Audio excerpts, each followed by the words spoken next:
we're getting into it today with some real talk about what is stopping you from taking the action you need to take to get what you want. So if you have a dream that you just can't seem to take any action on, pop on the headphones, grab a cup of tea or a coffee, settle in, because this one is for you. Let's go. You're listening to the Career Change Podcast with career coach, mum, and ex-corporate girl, Gina Hubbard. This is a no BS discussion about everything to do with your career, including how to make those hours at work happier, easier, and more fulfilling so that you can get on with living the life that you want. So, let's get going. Hello, my lovely friend. Thanks for joining me for yet another episode of the Career Change Podcast. It's so great to have you along for this ride, this journey. And you know what? Wow, what a journey the last couple of months have been, right? I mean, personally, I'm not even sure where the last 3 months have gone.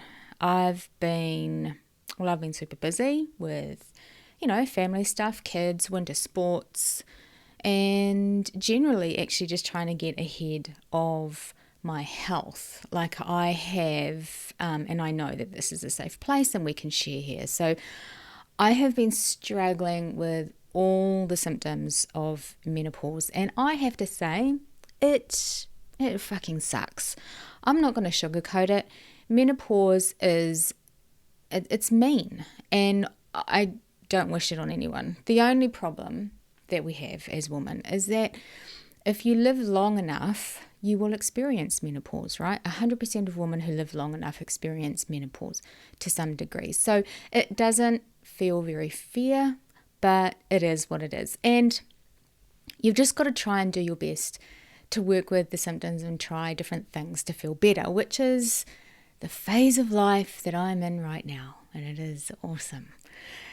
So I'm happy to announce that I'm feeling a lot better, so fingers crossed that it may continue for a long time. And I have some more news, and that other piece of news that I want to share is that I am now a fully qualified trauma-informed manifestation coach, and I am beyond excited to add these manifestation tools and the trauma-informed tools to my coaching toolkit. And you see, the reason for this is I've been coaching for over 20 years now, and I've seen a trend, like a common theme or flavor with most of my clients, and that is they come to coaching like all fired up. They have a goal. They want to make some sort of change, and so they set targets, and they plan, and they schedule their tasks in their calendars, but there's something stops them from taking action. Or they take action and they hustle and they grind and they're so determined and committed, and they just can't seem to reach their goals. It's been like there's some unseen dream crushing obstacle in their way, and they just can't seem to get around it, no matter how much coaching they get. And so after years of thinking about this and researching and coaching, I believe that it is our trauma that is holding us back from reaching our dreams. We have trauma responses, and I think that's what it is. So I'm not going to go into too much detail about it today. I am going to do a whole podcast on this topic because it's fascinating and I could talk about it for ages. But pretty much we know a lot more about trauma now than what we did 5 years ago. So that's very, very exciting, and it doesn't have the stigma attached to it that it used to have. So anyway, on with today's topic, and it is one that I coach on all the time, and it is about being comfortable in your job. So comfortable, in fact, that you don't live up to your full potential. You don't push yourself into new challenges and take on new things. So feeling comfortable in and of itself in your job or career is fantastic, is great. If your life and your career is exactly how you want it to be. If you are happy with where you are in your career or your life, then I would expect you to also feel a certain level of comfort in that. Okay, so if you're happy with it, there should be comfort with it. And it might be that you are challenged and take on new things within that job, but overall there's a general level of feeling comfortable and secure and safe. And that is a wonderful and a beautiful, beautiful thing. But some of us, and probably a lot more of us than we realize, are comfortable and stay comfortable when we shouldn't. Some of us have a nudge. You know the one. It might be a nudge, or it might be a little voice in your head telling you that there is something better out there for you. It's a yearning, a pulling, an instinct, a gut reaction, a knowing, an inkling. Whatever you want to call it or however it feels to you, there is just something that won't let you go. Something that is trying to pull you out of where you are and into something new. And if you are sick and tired of trying to ignore that nudge towards something greater, then there are some things I want you to know, so keep listening. It might be that you don't know what you want to do, but you know there is something, or there are way too many options for you and you can't decide, right? Or it might be that you know exactly what your heart desires, but you just aren't sure if you have what it takes, you have self-doubt, you don't know where to start, and so you do nothing. You stay comfortable. Doing nothing is comfortable because that is your current reality, right? It's comfortable compared to something new and different. New and different is scary and is full of uncertainty, and that definitely is not comfortable. And trust me, I know this. I know all about being comfortable. In my corporate job years ago, and in fact probably in more than one job that I've had in my life, I've stayed in a job that I knew was all kinds of wrong for me. And the one I'm thinking about, I stayed in for years. And at the time, I had all the right excuses to stay. The money was good. It was flexible around the kids. They were at school or toddlers. But it wasn't what I really wanted to be doing. And I'd known that for a very long time. And so I was choosing to tolerate a job that I hated for reasons that sound reasonable, but in truth were actually soul-crushing. So while I was getting paid really good money in my flexible job around the kids, I was also subconsciously telling myself every single day that I went to that job that my dreams didn't matter.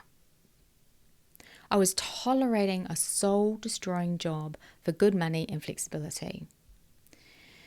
So yes, there was a phase in my life where these excuses stood up and were relevant. The kids were little, but I worked in that job way past my best before date, and it really took its toll on me.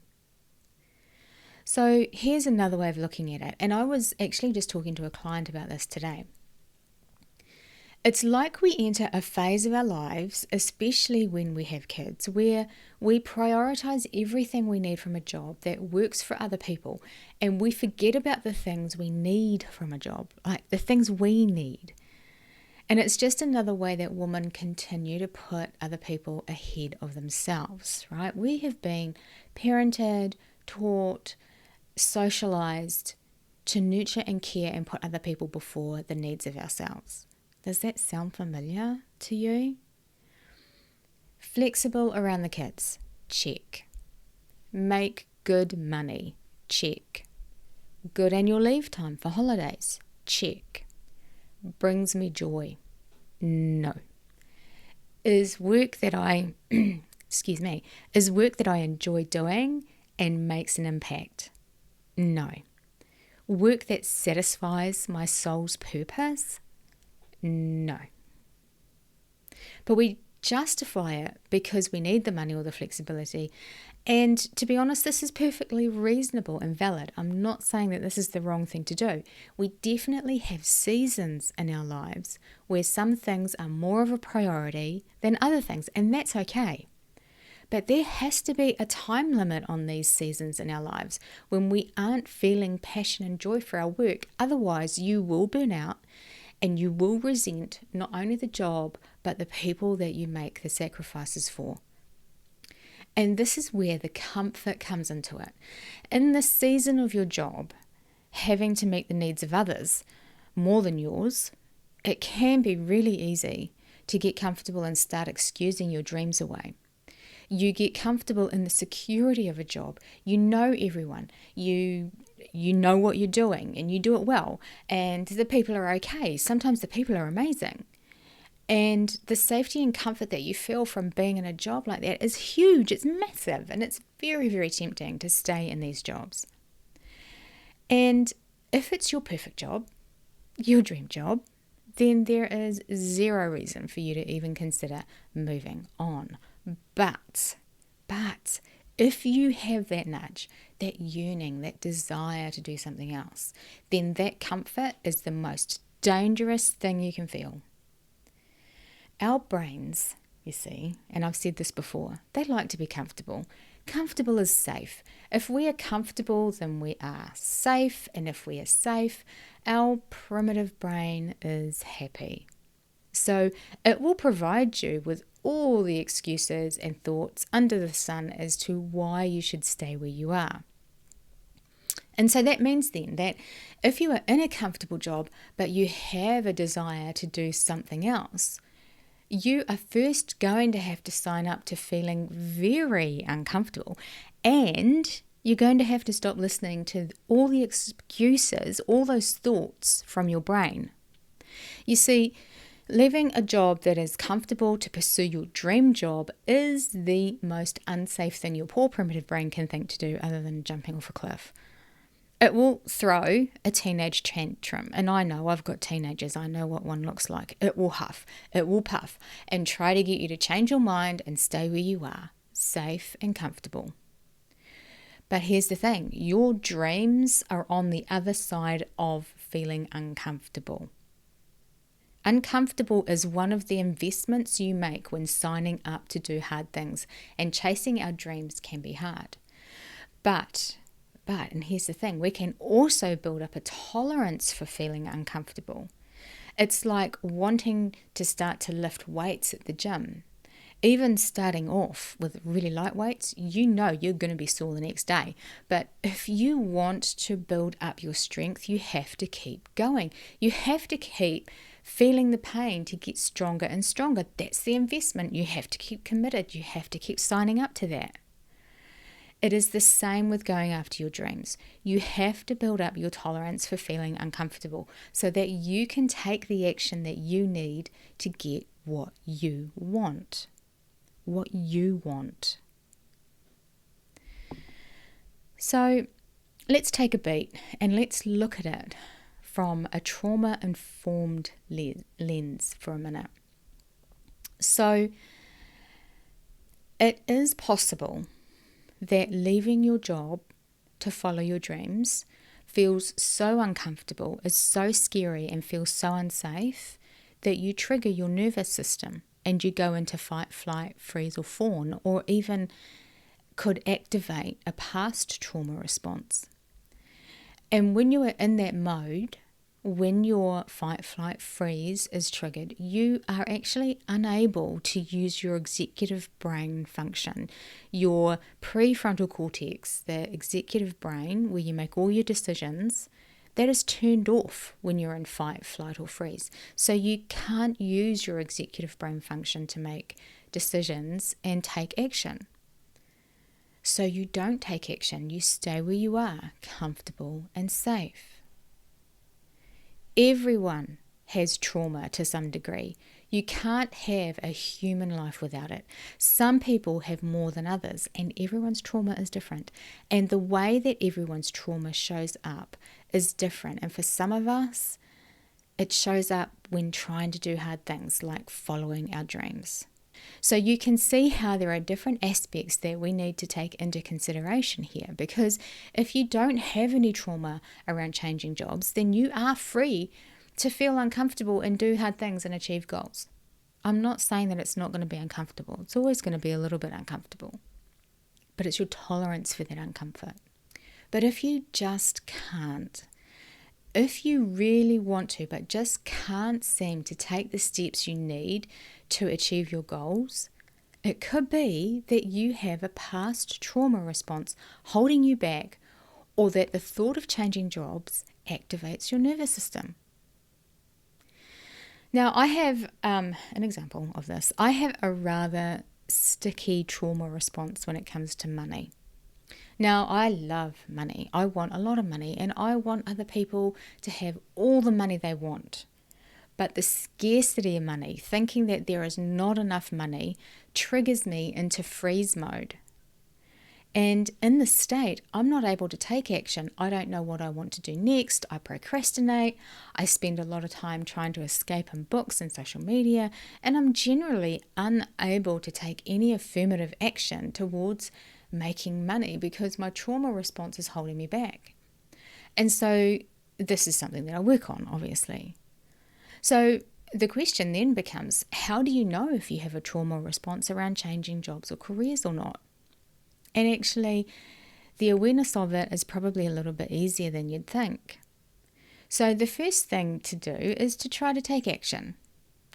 If you legitimately take the steps, do the hard work, feel uncomfortable, put yourself out there and do all the things you need to do to get the new job, and if you get a new job, then I'd say you don't really have a trauma response around this, or you were just able to work through it. You just were good at feeling uncomfortable in the moment and you moved through it.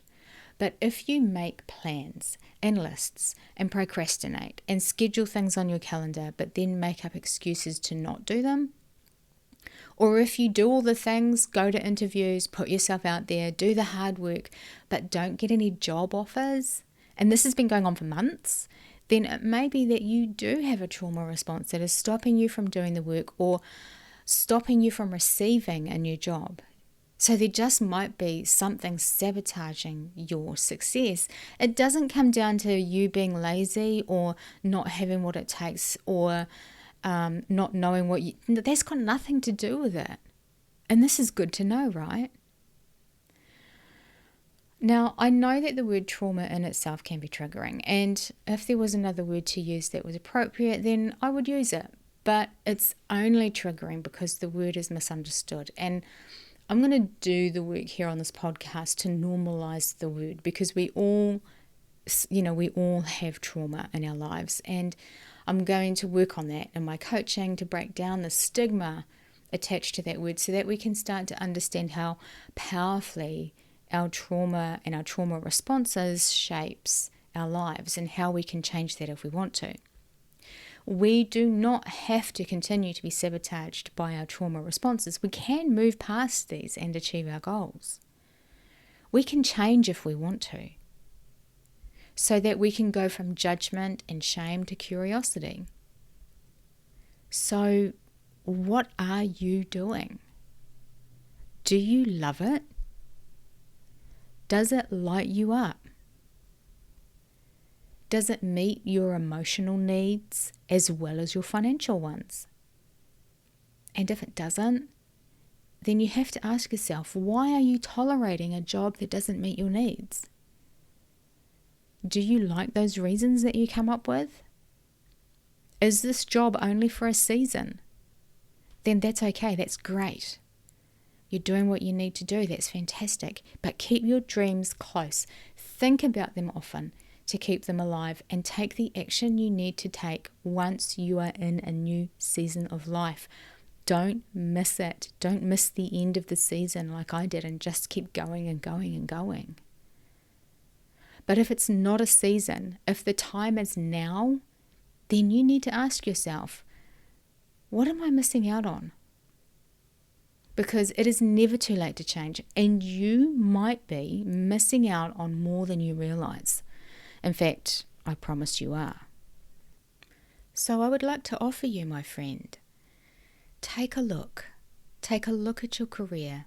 Take a look at your job. And check in with yourself. Does it meet your needs? Are you happy? Are you truly happy? Are you getting what you want? And if the answer is no, then I'd like to offer that you have the power to change that. I'll talk to you again soon. Hey there, are you ready to know exactly why you can't make any progress in your career? If you've been working hard and are feeling burnt out and trapped, but you're not sure why, or you don't even know where to start to make positive change, then I've got you covered. Imagine what it would be like if you could earn the salary that you want, feel energized by what you do, and be free of self-doubt. And I'm here to tell you that you can. Your lack of confidence might be holding you back, and you might not even know it, so let's fix that. Click the link in the show notes to get my free masterclass on the 3 ways your lack of confidence sabotages your career and how to turn it around and get the salary you deserve. Inside, you'll learn the 3 key ways you might be sabotaging your own career, how these show up for even the most accomplished and self-aware woman just like you and me, and how to get your mojo back, reclaim the power in your career, and start finally earning the salary that you deserve. Born out of the blood, sweat and tears of going through this myself and the hundreds of hours of coaching women just like you to their own career success, the 3 ways I'm teaching in this training are little known and hardly talked about. So head over to the show notes now and click the link to get the free and instant access to this masterclass.